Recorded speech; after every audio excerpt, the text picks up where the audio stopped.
this morning? Good. Very How are good. you? So I'm doing okay, thank you for asking. Traffic was light this morning on my travel here, so that was good. Today we're gonna talk about there's a queen inside, okay? There's a queen inside. So,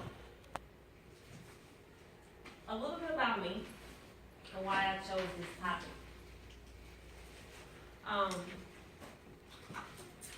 You all in the class of 2022. Yes, ma'am. And you know, I have a daughter not much older than you. She's the class of 2020. Woo! And I recall when I first started teaching, I taught 7th grade. My first teaching assignment was to teach 7th grade. And the next year I moved with those 7th graders to become 8th graders. And the next year I moved across town to a school to teach 9th grades. And then I moved into another high school and I taught all of the grade levels. And I taught math the entire time. Math.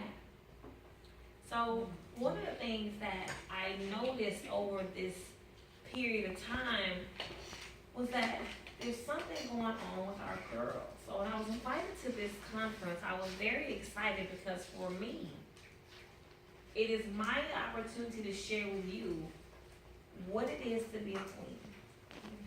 You see, when we say queen, we often think of the Queen of England or some type of queen in Egypt where, you know, before time, or Queen Athena. You know, we have all these foreign people, away people, that define queen for us, right?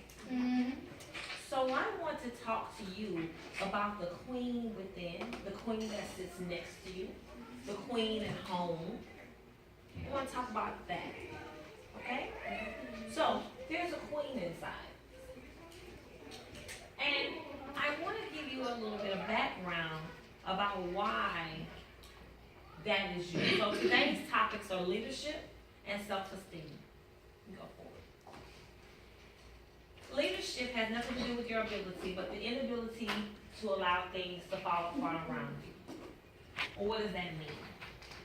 It means that when you see something that happens, when you see something out of order, out of place, then it's your job to pick it up. It's your job to take care of it. It's your job to make sure it happens, right? That's what leadership is. And you don't have to have a title to be a leader. Often people think, well, I'm not the leader. I don't have that role. That's not my title. But that's not true. That's not true. That's how leaders emerge. It's because they do things that are not their job. That's how we decide that you are a leader, is because you do the things that are not your job. You do things that are out of ordinary for you because it needs to be done. So if someone can't find something, you help them find something, that's leadership and that's cooperative. Okay? Go ahead. So this is our agenda for the hour. We'll define queen. Who's a queen? What do queens do? Leadership, self-esteem, how to recognize the queen. Being a queen full-time. Next slide. How do we get away from being a queen? Any questions you have of me, and then we'll close for the day. Okay? The definition of a queen. If you had a selfie camera, you could take your phone and take a picture of yourself. We're going to start with that picture of you. You are a queen. Well, how can you say that? I'm only in 7th grade. Because you're not always only going to be in 7th grade. Queens have training. They go through training. They go to school. Queens go to etiquette classes. Queens go to leadership camps. Queens every day go to training. That's what you're doing. Okay? That's what you're doing every day that you're here. And when you go to the next school, and the next school, and the next school.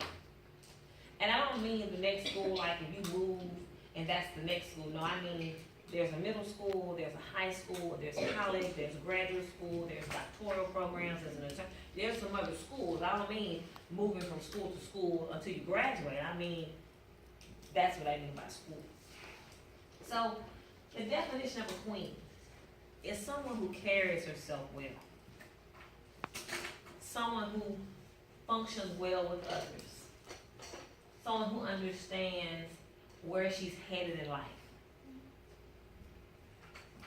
And that heading is not just a specific job, but an attitude of excellence. So what does that look like? You may change your career decisions several times. You may change your major in college several times. But in all of those changes, the outcome should be success and excellence. That's what queens do. We do successful things, we do elegance, we do excellence, we do things well. Let's go forward. It'll be clearer to you in just a second. So I talked about who's a queen. That's you. We talked about that. Go forward. Now, what do queens do? We do the awesome, the spectacular, the extraordinary, the outrageous, and the outlandish. Now, I found out a couple of years ago that people do not find the word outrageous and outlandish to be positive. But I happen to feel that they are very positive. I feel that way. I made that be a positive set of words. Why? Because I love the connotation of something so beyond what you consider your immediate reach. Does that make sense? Well, let me define that for you. I was talking to one of my colleagues yesterday, and he asked me a question. He said, so what is your book about?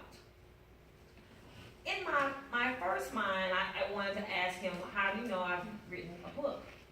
But I bypassed that question, and I went on to say, well, which one? And he says, well, what do you mean? I said, I've authored over